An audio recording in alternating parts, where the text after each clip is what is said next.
Rádio Atlan apresenta Maestria Pessoal, uma jornada para a autocura. Apresentação: Solange Matilde.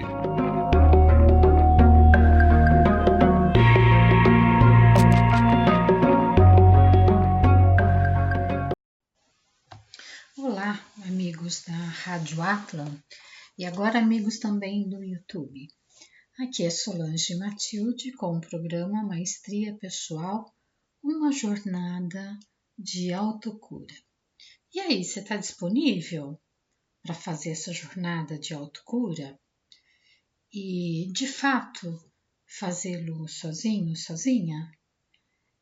Aqui, o nosso objetivo é trazer várias técnicas ou instrumentos para que você possa realmente desbravar esse caminho.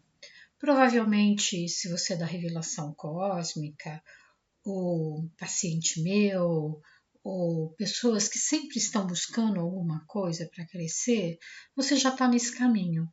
Então, aqui a gente só vai colaborar para que você possa perceber mais coisas ou fazer belas reflexões para que a estrada da sua vida seja florida. É esse meu desejo.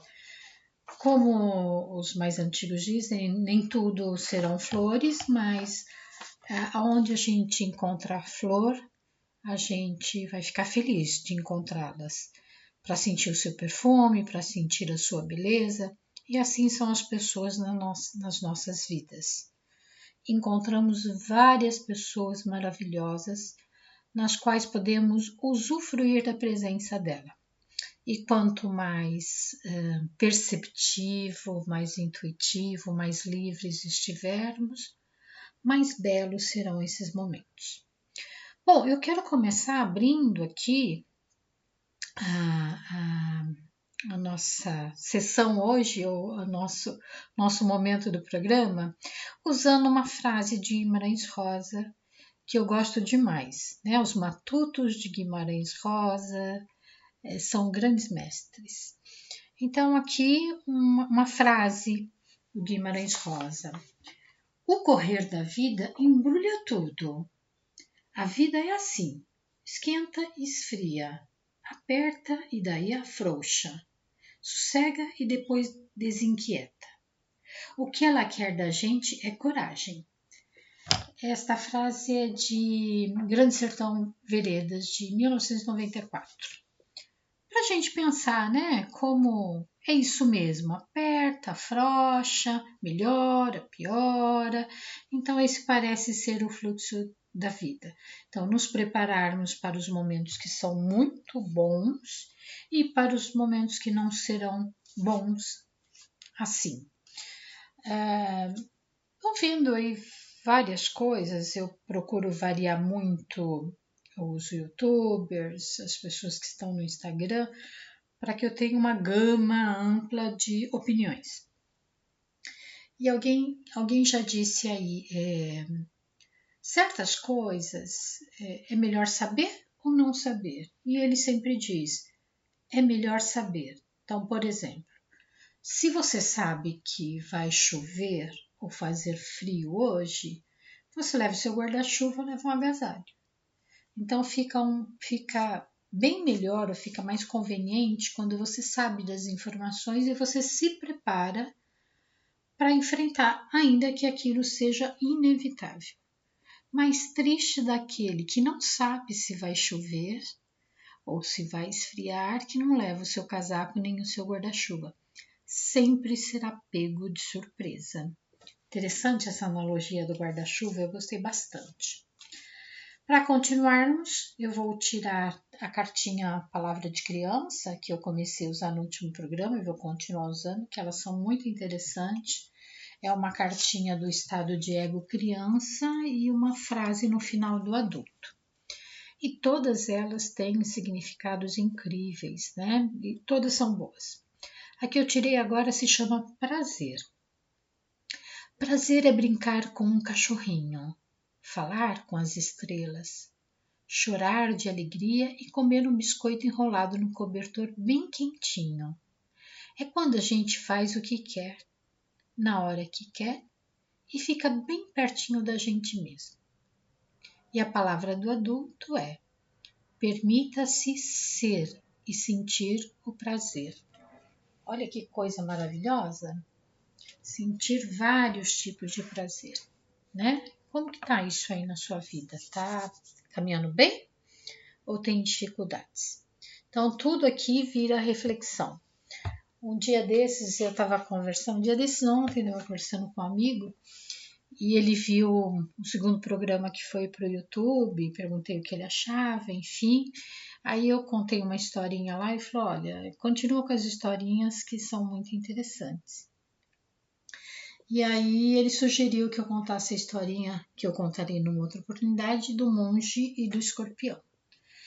E ele contou a história, eu já conhecia, e eu comecei, né, a falar o que eu pensava, o que eu achava, né? Porque ali o escorpião, ele morde o monge. E eu dizia para ele, então, é da natureza do escorpião morder. Ele está programado para isso. Agora vamos pensar nós enquanto escorpião. Como que está a nossa ferroada? Como que está o nosso ferrão? Será que eu ainda sempre vou ferroar sobre os mesmos assuntos, as mesmas pessoas? Ou se eu já estou em outro patamar? Talvez eu possa mostrar o meu ferrão para me defender e talvez eu possa reconhecer melhor os meus inimigos, se é que eu os tenho. Né? Esse universo é um universo onde um come o outro. Então é muito bom ter um ferrão quando for a nossa vez de virar comida.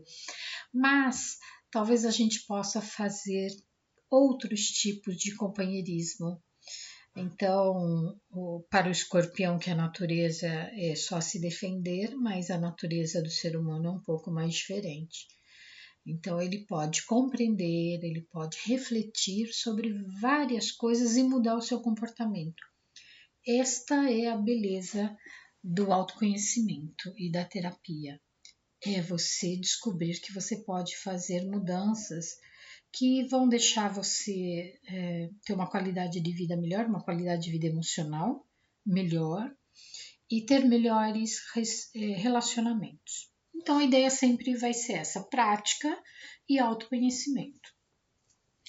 A gente já falou bastante sobre as emoções, nós falamos sobre emoções autênticas, né? Qual a definição dessas emoções, quais são, que seria alegria, afeto, tristeza, medo e raiva. Por que que nós, em algum momento da nossa vida, nós decidimos ir por essa ou por aquela emoção? Lembrando que dentro das famílias existe permissão para algumas emoções e para outras não. Os níveis também de sentir essas emoções, a gente pode simplesmente não sentir, mas sabe o que está sentindo, mas não expressa, né, o que está sentindo. E a gente, às vezes, também não faz ações ligadas àquela emoção. Por exemplo, se eu tenho amor por alguém, a vontade de expressar esse amor abraçando, por exemplo. Né? Então, muitas vezes a gente ama, e aposto que isso já aconteceu com você, e de alguma forma você ficou inibido de expressar esse afeto. E assim vai, né? A tristeza, a alegria. E hoje a gente vai falar um pouquinho sobre os disfarces das emoções. Lembrando sempre que essas emoções vêm da família, os pais são os capitões, né? De transmitir essa informação. E a criança ali muito inocentemente vai captando tudo isso, tanto as emoções originais quanto os disfarces das emoções. Então, quando a criança livre não pode expressar as emoções autênticas, ela transfere para a criança adaptada algum tipo de emoção, que a gente chama de disfarce. Então, assim, qualquer outro sentimento que não seja os 5 das emoções que a gente já comentou, são disfarces e que, se bem analisados, demonstrarão, assim, no fundo, esconde mesmo a emoção autêntica. E isso é um jogo interessante para a gente aprender, né? Então, por exemplo, se eu estou ansiosa, que emoção está por trás da minha ansiedade? Né? Das 5 emoções autênticas. De novo, alegria, afeto, tristeza, medo e raiva. Essas são as emoções autênticas que movem a criança livre. As emoções de disfarce, elas são utilizadas pela criança adaptada. A gente vai acrescentar nessa ideia as posições existenciais que a gente já falou em alguns outros programas. E posição existencial é isso, né? A vantagem da análise transacional é essa, que aquilo que a gente está falando é exatamente isso que a gente está falando. Não tem grandes sofisticações, mas tem uma liberdade e uma didática direta. Tão direta que uma criança de 8 anos pode entender. Isso não desqualifica as pessoas que são mais sofisticadas. Mas como a gente está falando de um corpo de teoria, na minha opinião, bastante importante, a ideia sempre foi criada para a massa, para qualquer pessoa compreender. E essa é uma grande utilidade da análise transacional, né? De qualquer um de nós ser capaz de entender o que a teoria está dizendo. Então, o Eric Berne, ele pensava sempre nessa liberdade das massas de poder aprender e se libertar, de compreender o que acontece dentro da gente. Então, nesse sentido, existe um gráfico, a análise transacional trabalha muito com o gráfico, que ela coloca essas 3 informações juntas. As emoções autênticas, a posição existencial e os disfarces da criança.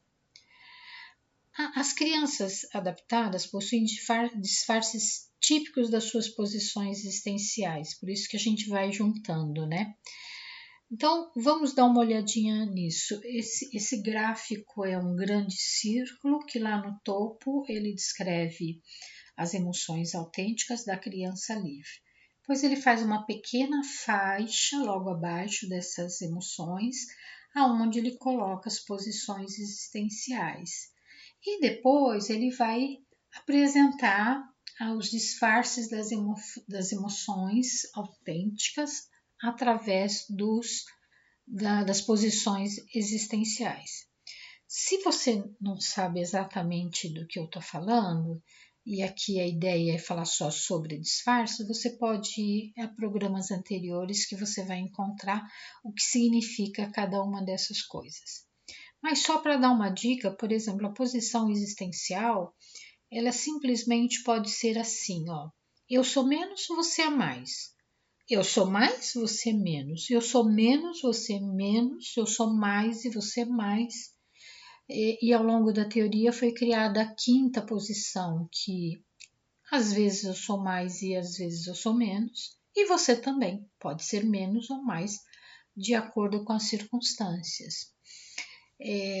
Na criação da análise transacional houve muitos colaboradores e ao longo do desenvolvimento da teoria, esses vários colaboradores foram melhorando a ideia do Eric Berne. E ele era muito aberto assim mesmo para que todos pudessem participar. Antes da gente ir para o gráfico, eu queria lembrar que uma emoção autêntica, ela tem um movimento, qualquer tipo de emoção tem um movimento, que é de subir como uma curva de Gauss. Uma curva de Gauss é como um gráfico que tem uma onda que começa aqui na base, sobe, atinge o topo e depois ela cai novamente. Então, uma emoção autêntica tem essa característica dela aparecer, subir até o seu topo e daí para frente ela cai em termos de energia de expressão dessa emoção. A emoção autêntica não, ela sobe como se estivesse subindo uma montanha e fica lá em cima atuando durante muito tempo. Então daí já é um grande exercício para você, né, de entender suas emoções acontecem, se expressam e se extinguem ou ela fica parada lá. Então é nesse sentido que a gente vai conversar um pouquinho hoje de quais são esses disfarces. Bom, por incrível que pareça, a gente já terminou o primeiro bloco e vamos iniciar o segundo já já. Então a gente vai dar um tempinho, você pensa, dá uma respirada aí e eu volto com você daqui a pouquinho. Voltando para o nosso programa, nós estamos falando de disfarces de emoções autênticas. Então, vamos pensar na posição existencial eu sou menos e você é mais. Os disfarces sempre terá uma emoção autêntica por trás. É como se a gente usasse uma máscara. E aqui eu vou falar sobre algumas que são bem comuns na posição eu sou menos e você é mais. Fobia, depressão, ansiedade, culpa, inadequação, confusão e vergonha, né? A vergonha, por exemplo, quem se sente mais sempre vai estar envergonhado, ou quase sempre estará envergonhada. Então, a posição existencial vai dar uma peneirada nesses disfarces. Evidentemente que depressão e ansiedade vão estar em diversos tipos de posições, né? De alguma forma estarão lá. Quando a gente pensa na posição existencial, eu sou mais e você é menos, eu vou desenvolver disfarces de ressentimento, de rivalidade, de sadismo, de inveja, agressividade, ciúme e triunfo maligno. Triunfo maligno é aquela risada da bruxa, quando ela prepara algo para aplicar ali na vítima dela e ela sai. Acontece, né? Se lá vamos pensar na Branca de Neve que morde a maçã envenenada e morre ou desmaia, não sei bem. E ela monta na vassoura dela e sai gargalhando. Isso é o triunfo maligno. E a gente vê muito por aí, né? Nos filmes, nas novelas e às vezes no dia a dia a gente também vê pessoas fazendo isso. Na posição menos menos, que é uma posição eu não sou importante, eu não sou nada, eu não sou maravilhosa e nem o mundo é uma posição bastante depressiva. Quando o Bernie estabeleceu isso, nós estávamos em outros tempos, né? Neste momento a gente percebe que depressão e ansiedade generalizou, ela está em todas as posições. Então veja, se eu não sou linda, maravilhosa e nem o mundo é, evidentemente que o índice de depressão é altíssimo. E aqui é bem patológico, né? Porque essa é uma posição bem depressiva. Então tem muito desespero nessa posição, inutilidade, rejeição e tantas outras que podem aparecer. E o pulo do gato é você compreender que emoção que você está evitando. Às vezes que é difícil a gente sozinho perceber isso, mas se a gente tiver ajuda principalmente de um analista transacional, a gente vai entender quais são as emoções que são proibidas de ser sentidas ou de ser expressada, porque você pode sentir, mas não consegue expressar e não consegue atuar naquela expressão. Então, a dinâmica familiar aponta muito bem isso.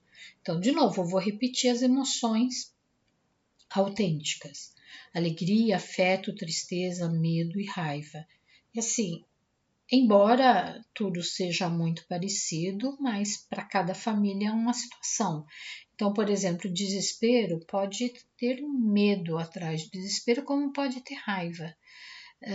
E existem também, assim, falsa raiva, falsa alegria, que você sente, você observa e você sente uma incongruência no comportamento daquela pessoa com a emoção que ela diz estar expressando ou a gente percebe como, por exemplo, alegria. É fácil, né? Aliás, todas as emoções autênticas têm essa característica. Você sente. Se a pessoa fala que está alegre, você também fica alegre.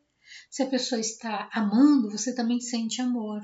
Raiva, tristeza, ela contagia. Enquanto que um disfarce de emoção, ela não contagia. E você fica confuso. Então, a pessoa, por exemplo, está triste, dizendo que está triste, tá até chorando, tá com o corpo demonstrando aquilo, você fala, engraçado, eu não sinto isso. Não consegue contagiar as outras pessoas. Isso quer dizer que há uma emoção escondida atrás dessa emoção que ela está expressando, né? Então, assim, é uma falsa tristeza, porque você não está sentindo. Então, o jeito mais fácil de compreender se você sente ou não. Se a gente sair experimentando por aí, nós vamos ter cada surpresa. E aí vive cheio de confusões nos relacionamentos.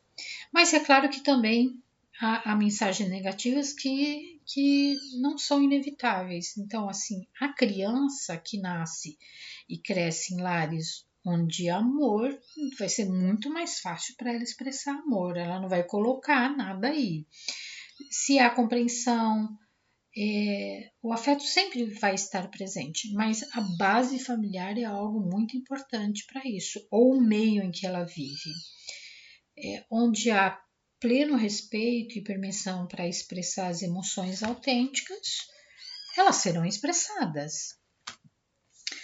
Poucas coisas são tão gratificantes para nós, para cada indivíduo, como a permissão para desfrutar e sentir emoções autênticas. É uma coisa deliciosa.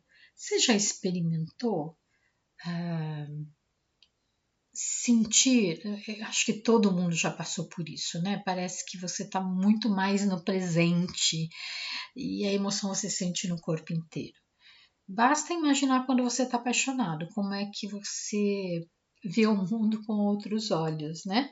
Muita paixão pode trazer distorção, mas depois, se há uma continuidade, essa paixão pode se transformar em amor. Então, como é bom olhar com amor e sentir e expressar e se comportar com esse sentimento. Então, vai aí fazendo uma análise sobre a sua personalidade, o quanto você tem dessas emoções autênticas que estão presentes agora na sua vida. E se tal permissão não foi dada por sua família lá na infância, que isso é tudo construído lá na infância, isso não é irreversível, tá? Hoje, né, nós próprios podemos nos dar permissão, reforçando lá o pai nutritivo, positivo, atualizando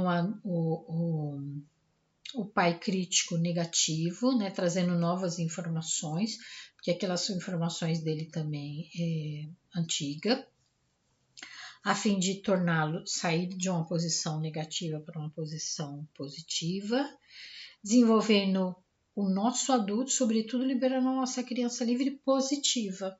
E a gente já falou que tem o circuito positivo ou negativo. Assim, só nos livrando das mensagens proibitivas e castrantes do passado é que podemos ser autênticos em nossas emoções. Então, neste momento, o que é interessante é você identificar quais são essas emoções que você sente no momento atual da sua vida, se tem essa autenticidade. Se você ficar confuso, talvez você possa perguntar para alguma pessoa se ela sente, por exemplo, quando você está alegre, ou naquele momento em que as coisas estão acontecendo, você pode chamar a pessoa de lado, né? Já que você não quer pagar um mico aí, você pode chamar a pessoa de lado e falar, hoje eu estou muito feliz. Você está sentindo essa felicidade que eu estou sentindo? Quando eu conto, quando eu me expresso, essa alegria ou esse amor? E a pessoa pode te dar um feedback. Evidentemente, se ela está com muitos disfarces, ela também vai ter dificuldade. Mas se a gente seguir as sensações, a gente vai poder dar esse feedback. E nesse sentido, a gente pode começar a fazer uma autoanálise.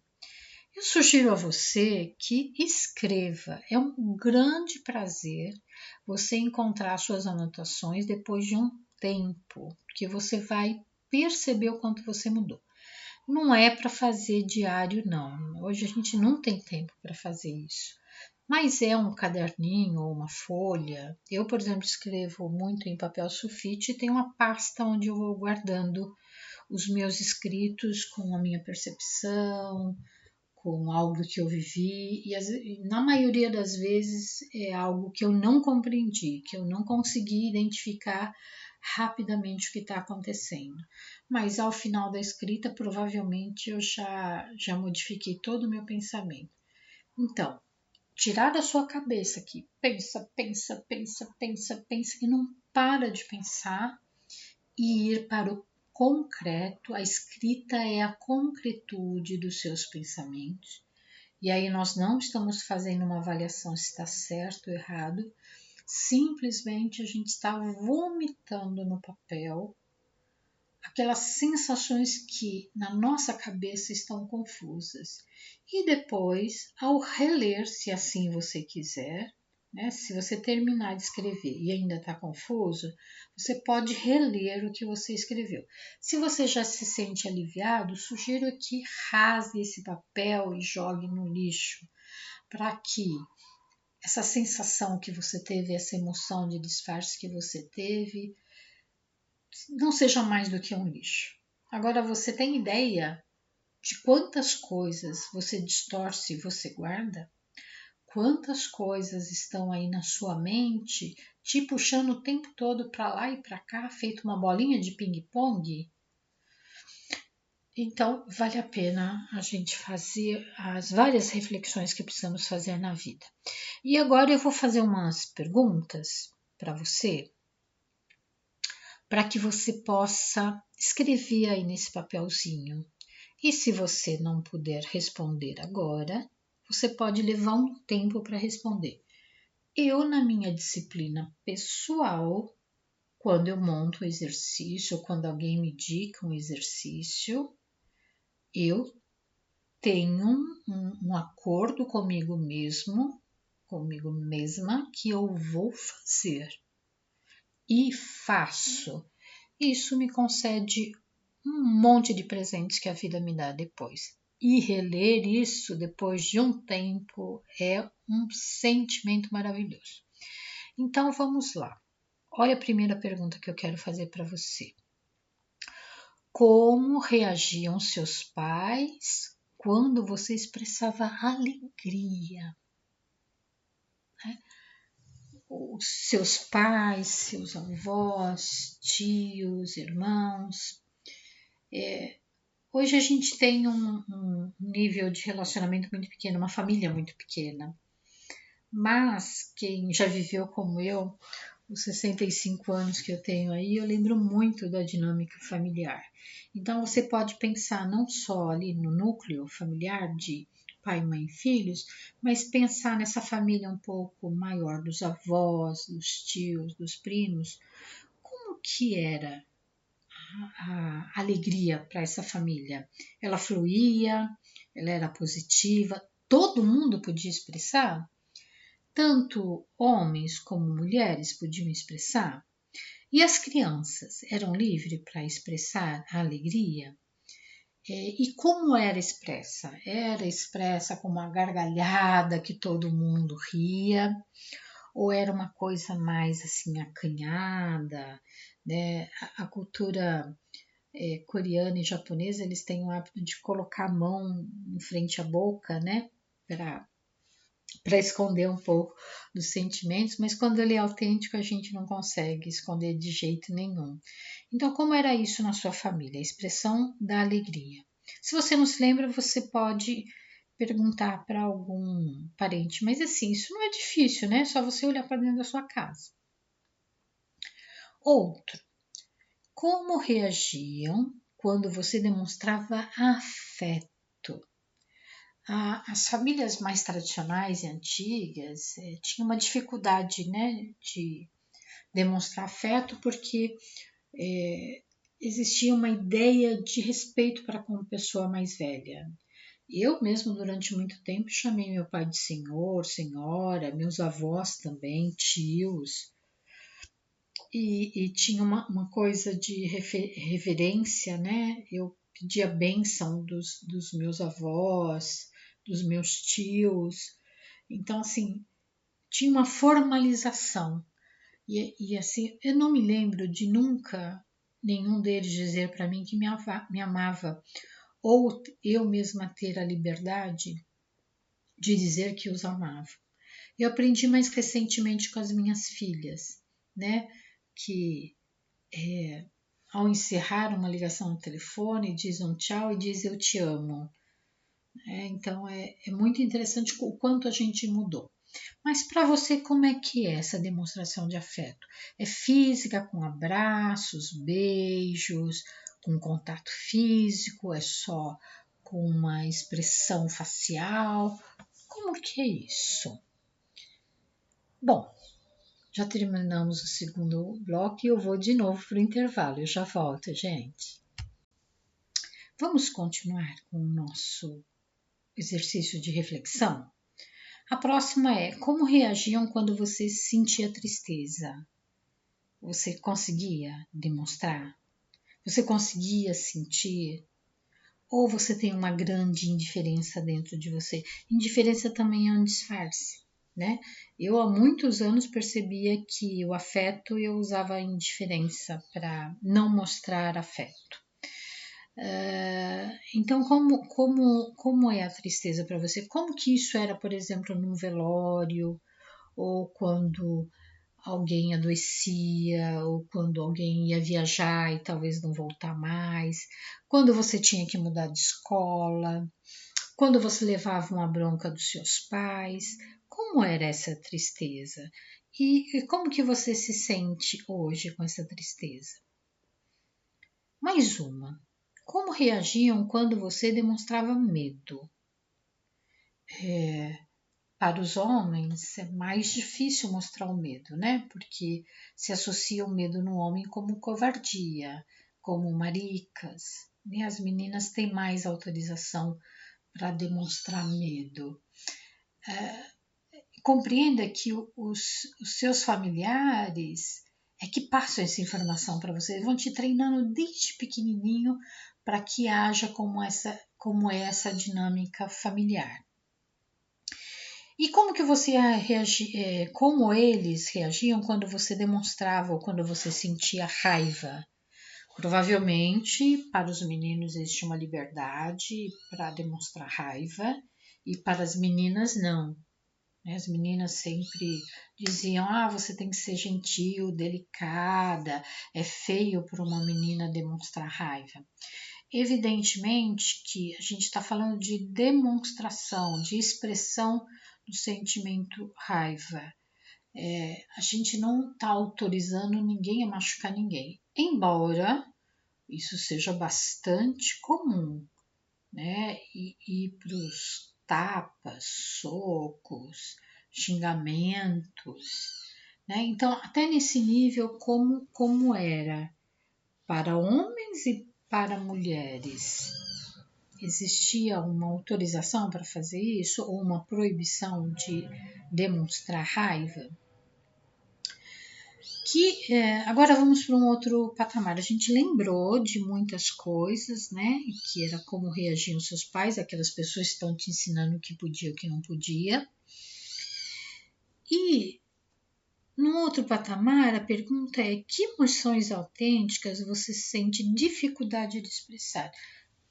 Provavelmente tá entre essas daí, né? Assim, a proibição nunca vem sozinha. Ela pode ser uma proibição de você não poder fazer nada com isso, de você poder se expressar, ou a maior de todas, você não pode sentir esta emoção autêntica.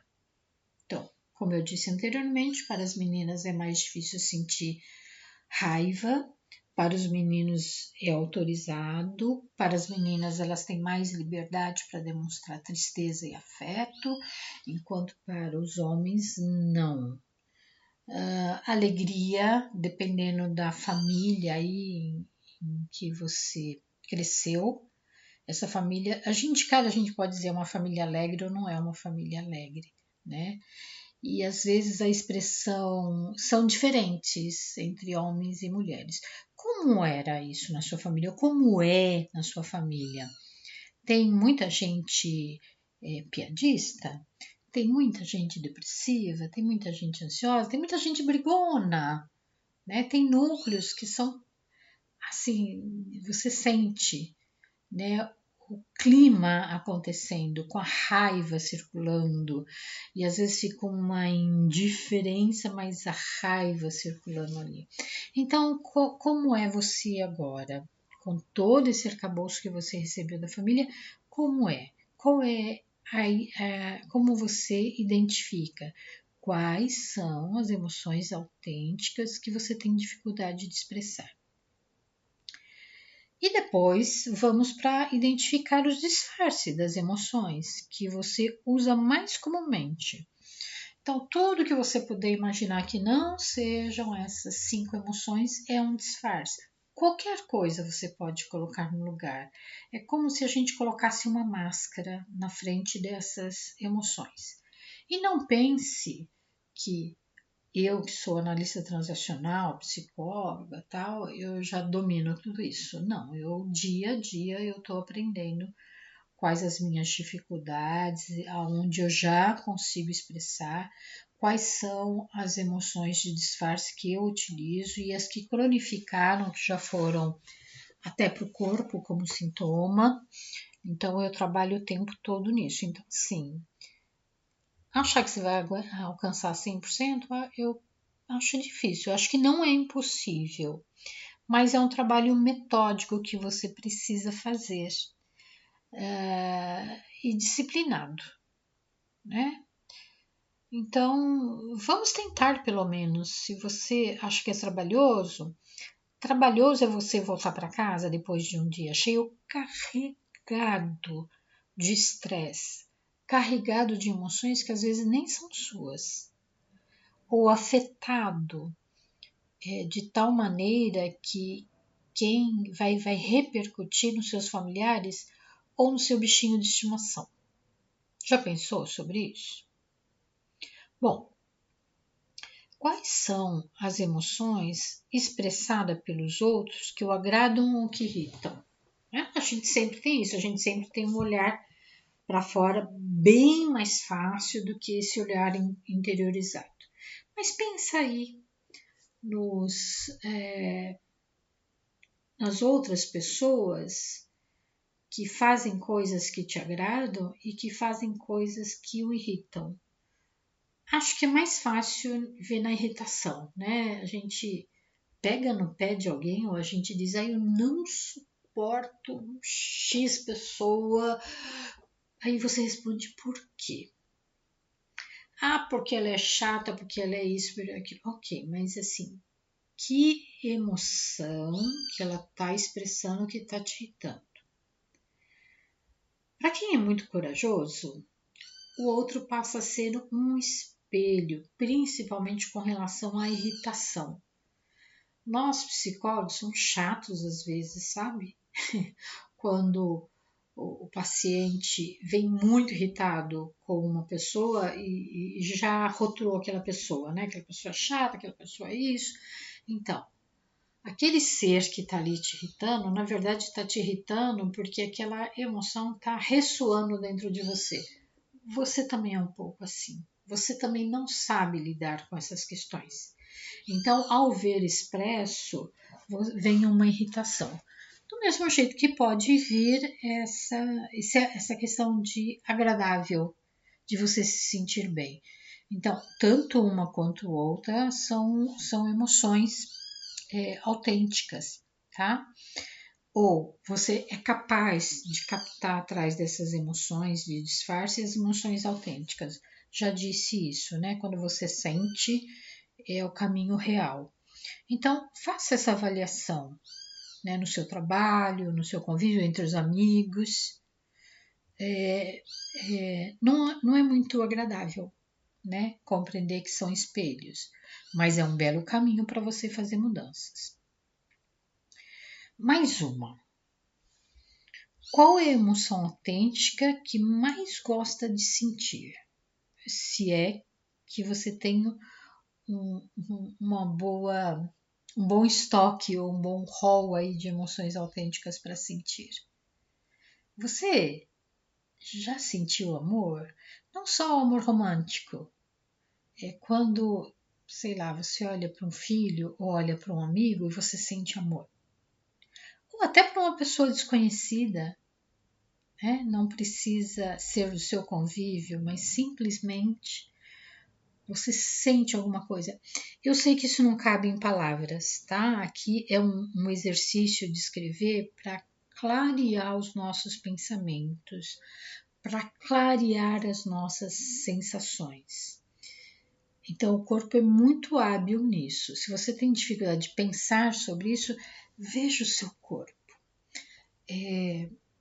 Uma vez eu li, não vou me lembrar que livro, mas ele dava uma indicação assim. Se você pensa em tal situação, em tal pessoa, sinta no seu peito. Se ele se fecha, se você fica com os ombros tensos, né? Se seu corpo todo fica meio apertadinho, é porque você tem muita dificuldade, seja positiva ou negativa. Quando você está livre ou que aquela emoção corre muito bem no seu corpo, o seu peito fica aberto. Aquela emoção flui. Experimenta fazer isso agora. Neste momento, pensa em alguém aí que você tem algumas dificuldades e percebe como o seu corpo reage. Aproveita e escreve aí o que é que você sente no corpo, né?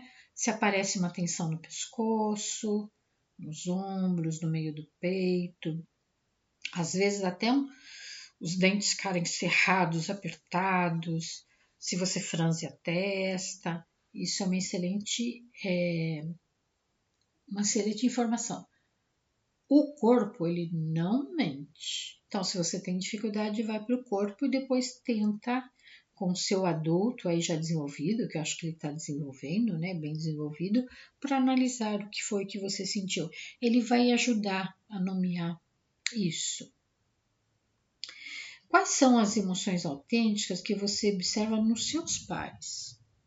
Provavelmente, boa parte delas é o que você faz também. E eu ficaria pensando aqui, tendo uma reflexão sobre isso, né? Vamos pensar no meu caso, aos 65 anos, todas as minhas emoções autênticas ainda têm os mesmos disfarces. E quando eu olho para o meu pai, para a minha mãe, eu ainda estou repetindo do mesmo jeitinho que ela e que ele faz. Isso quer dizer que eu não mudei quase nada. Por sorte, eu faço terapia já há muito tempo, ou processos terapêuticos. A formação de psicóloga exige, né, que você se compreenda bastante, até mesmo quando a gente vai atender ou quando a gente está mexendo com as teorias, com as possibilidades, a gente já vai sentindo muitas coisas. Tanto é que na aula de psicopatologia a gente acha que a gente é esquizofrênico, depressivo, ansioso, transtorno bipolar. É natural que a gente se sinta e depois, com o tempo, a gente vai vendo que era só um susto que a gente teve achando que tinha alguma coisa grave, né? Mas esse retrato de olhar para os pais e perceber que você funciona ainda do mesmo jeitinho deles, ou algumas emoções você ainda está se comportando da mesma forma, vale a pena uma reflexão, né? E vale a pena você entender para onde você quer ir. Por exemplo, expressão de afeto, de amor é tão importante nos nossos dias, não é? Se sentir amado, se sentir apreciado, desejado, é tão importante, isso pode mudar a nossa vida. Alegria, desde que não seja uma alegria falsa, também, ela move muitos hormônios. Eu conversando com esse amigo, se ele ouvir esse programa, ele vai se identificar, ele está com Parkinson e ele fala, eu preciso de muita dopamina para enfrentar o Parkinson, né? Que Parkinson tem a ver com essa falta de dopamina. Aí nós fomos conversando, demos muitas risadas, e aí no fim do atendimento, porque eu estou atendendo esse querido amigo, na forma como ele lidar com uma doença crônica, né? Então ele diz assim: muito obrigada, você encheu meu corpo de dopamina. Eu tô me sentindo bem, tô me sentindo feliz com a quantidade de dopamina que a nossa conversa gerou. E é isso, né? Então, assim, se você olha para os seus pais e se percebe ainda funcionando da mesma forma, oba! Chegou o dia que você pode começar a fazer mudança. E o meu convite é para que você faça essa mudança. Bom, já terminamos mais um programa e para encerrar, vou falar da nossa criança interna. Faça você uma pergunta internamente que a sua criança vai responder aqui. Espera aí que eu já estou escolhendo uma cartinha aleatória. Cura, olha que linda. Cura é quando a gente pega a doença no colo e pergunta o que ela tem. A gente deixa ela falar e presta muita atenção. E quando ela termina, já não tem mais nada para curar. Cure sua vida prestando atenção nos aspectos que precisam ser curados. Meus queridos, muito obrigada por sua atenção. Espero ter contribuído de alguma forma e eu encontro vocês no nosso próximo programa. Até lá, um abraço bem carinhoso.